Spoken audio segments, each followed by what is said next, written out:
Çok hörmətli xanımlar və bəylər, əziz dostlar, sizi 31 dekabr Dünya Azərbaycanlılarının həmrəylik günü münasibəti ilə təbrik edirəm.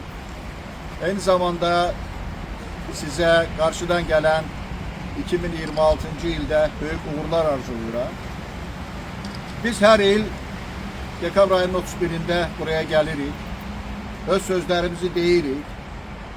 Bu həm də bizim liderimiz Əbülfəz Elçi bəy qarşısında bir hesabatımızdır. 25-ci il çox çətin il oldu, ağır il oldu, amma biz öz yolumuzu əvvəlki kimi davam etdirdik və bundan sonra da davam etdirəcəyik. Azərbaycanda həmrəylik ən vacib olan məsələlərdən biridir.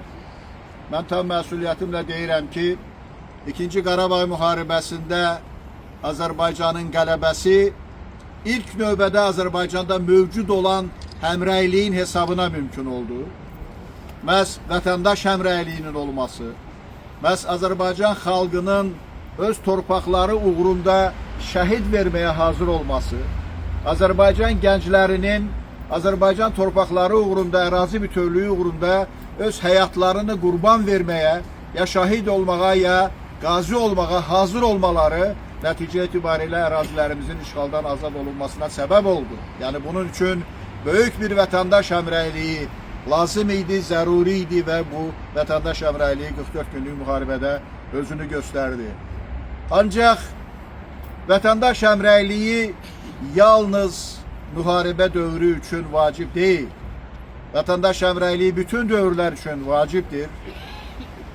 Əslində bizim qlobal düşmənimiz Ermənistan deyil.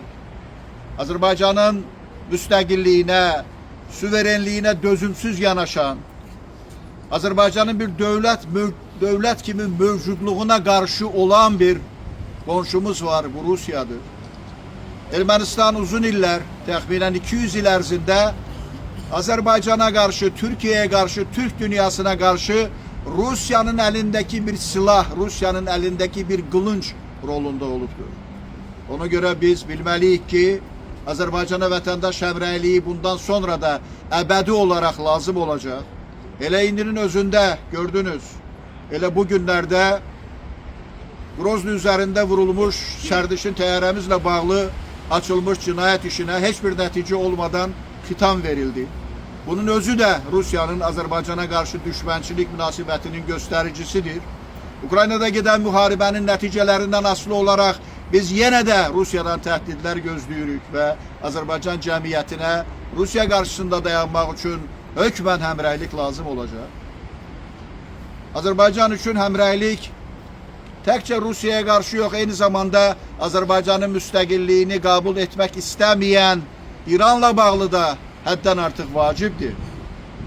Son günlərdə Tehranda, İranın başqa şəhərlərində bilirsiniz ki, çox böyük hərəkat başlayır. Tələblər əsasən sosial tələblər olsa da, müəyyən siyasi tələblər də irəli sürülür. İranın özü dəyişikliklər astanasında olan bir ölkədir və biz nəzərə almalıyıq ki, 31 dekabr təkcə Şimali Azərbaycanda yaşayan 10 milyonluq Azərbaycan xalqı üçün nəzərdə tutulan bir bayram deyil. Bu həmrəylik ilk növbədə 30 milyondan çox Cənubi Azərbaycanda, Güney Azərbaycanda yaşayan soydaşlarımızla həmrəylik, bütün dünyada yaşayan 50 milyonluq Azərbaycan xalqının həmrəyliyini nəzərdə tutur. Biz İranda gedən prosesləri də çox diqqətlə izləməliyik. Oradakı proseslərin nəticəsində orada yaşayan və orada əksəriyyət təşkil edən bizim xalqımızın taleyi bizi düşündürməlidir. Çünki Şimali Azərbaycan bütün dünya Azərbaycanlılarının hələlik yeganə bir ölkəsi, yeganə bir dövlətidir və bu dövlət təkcə burada yaşayan 10 milyon xalq üçün yox, 50 milyonluq Azərbaycan xalqı üçün məsuliyyət daşıyır. Ona görə bu həmrəylik həddən artıq vacibdir. Bu həmrəylik həm də Azərbaycan üçün ümummilli bir məsələdir. İndi Azərbaycanda 2025-ci ildə siyasi məhbusların sayı rekord həddə yüksəldi. Yəni siyasi məhbusların olması təkcə onlara qarşı ədalətsizlik, onların yaxınlarına qarşı haqsızlıq yox, həm də Azərbaycan üçün ümummilli bir məsələdir. Çünki siyasi məhbusların olması, siyasi məhbusların çoxluğu vətəndaş həmrəyliyinə zərbə vurur. Azərbaycana dost olmayan qüvvələrin də bu məsələdən istifadə edərək Azərbaycana qarşı öz təbliğatını aparmasına imkan yaradır.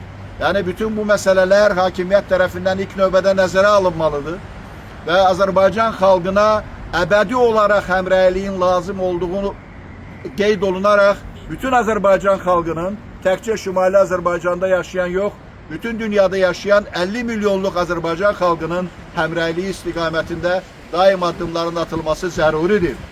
Və bugünün mənası, yəni 31 dekabr gününün dünya Azərbaycanlılarının həmrəylik günü elan olunmasının mənası məhz 50 milyonluq, 50 milyondan artıq dünya Azərbaycanlılarının həmrəyliyini nəzərdə tutan bir bayram günüdür ki, bu bayram günü münasibətilə mən sizi təbrik eləyirəm. Ben inanıram, bilirəm ki, biz Azərbaycanın ərazi bütövlüyünə nail olduğumuz kimi Azərbaycanda hüquqi bir dövlətin, demokratik bir dövlətin qurulmasına da nail olacağıq. Ben əminəm, mən bilirəm ki, dünyada yaşayan 50 milyondan artıq bizim soydaşlarımızın gerçək bir həmrəyliyinə nail olduğumuz gün gələcək və bu gün uzaqda deyil. Müsavat Partiyası olarak biz bunun uğrunda mübarizə aparırıq. Demokratik Azərbaycan, azad Azərbaycan, bütün dünya Azərbaycanlılarının gurur duyduğu, fəxr etdiyi, xoşbəxt olduğu bir Azərbaycan uğrunda mübarizə aparırıq və bu yolda mən sizin hamınıza uğurlar arzulayıram.